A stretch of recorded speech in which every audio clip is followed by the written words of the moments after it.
Del কার্নেগির স্মরণীয় উক্তি: যার কথার চেয়ে কাজের পরিমাণ বেশি, সাফল্য তার কাছে এসে ধরা দেয়।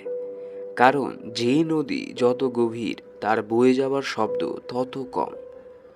মনে রাখবেন, আপনি কে বা আপনার কি আছে তার উপর আপনার সুখ নির্ভর করে না। আপনার সুখ নির্ভর করে আপনি কেমন চিন্তা করেন তার উপর। যা আপনাকে পীড়া দেয় এমন বিষয় নিয়ে 1 মিনিটেরও বেশি ভাববেন না। মানুষের গুণ নিয়ে প্রতিযোগিতা করুন, দোষ নিয়ে নয়। আপনি ভালো মানুষ হলেই পুরো জগৎবাসী আপনার সঙ্গে ভালো ব্যবহার করবে এমনটা আশা করা ঠিক নয়। আপনি নিরামিষভোজী হলে কি কোনো ষাঁড় আপনাকে তাড়া করবে না? অস্পষ্টতায় ভরা দূরের কিছুর চেয়ে কাছের স্পষ্ট কিছু দেখাই আমাদের দরকার। কি কাজ করতে চলেছেন সে সম্পর্কে কোনো ধারণা না থাকার অর্থ আপনি অন্ধকারের যাত্রী, কোনো অন্ধের মতো। মন্দ সহচর্যের চেয়ে নিঃসঙ্গতা অনেক ভালো। মানুষ যখন রাগান্বিত অবস্থায়, তখন তাকে কোনোভাবে বিরক্ত করা উচিত নয়, কেননা তা থেকে চরম ভুল বোঝাবুঝির সৃষ্টি হতে পারে।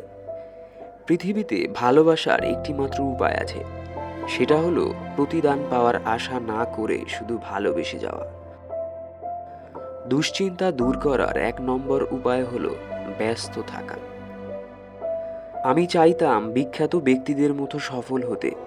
এর জন্য আমি অনেক পরিশ্রমও করেছি, কিন্তু আমি কোনোভাবেই সফল হইনি। অবশেষে আমি সিদ্ধান্ত নিলাম, অন্যের মতো নয়, বরং আমি হব আমার মতো।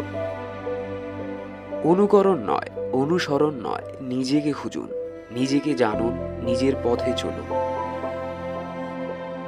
আমরা যখন আমাদের কর্তব্য কর্মে অবহেলা দেখাই, কোনো দায়িত্বকে নিষ্ঠার সঙ্গে গ্রহণ করি না, তখনই অকৃতকার্যতা আসে।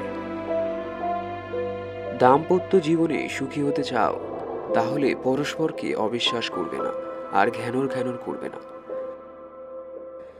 একটি সুন্দর মুখের কুৎসিত কথার চেয়ে একটি কুৎসিত মুখের মধুর কথা অধিকতর শ্রেয়। মনে রাখা প্রয়োজন যে একজন হতাশাগ্রস্ত মানুষের চেয়ে একজন সুখী মানুষ 1000 গুণ বেশি কর্মক্ষম। যে অবস্থায় পড়ুন না কেন, অবস্থার ভালো মন্দ না দেখে বিচার করা উচিত নয়। সব সময়ই অপর ব্যক্তিকে নিজের শ্রেষ্ঠত্ব উপলব্ধি করার সুযোগ দিন। যিনি নিজের মন নিয়ন্ত্রণ করতে পেরেছেন, তিনি সফলতা লাভ করেছেন।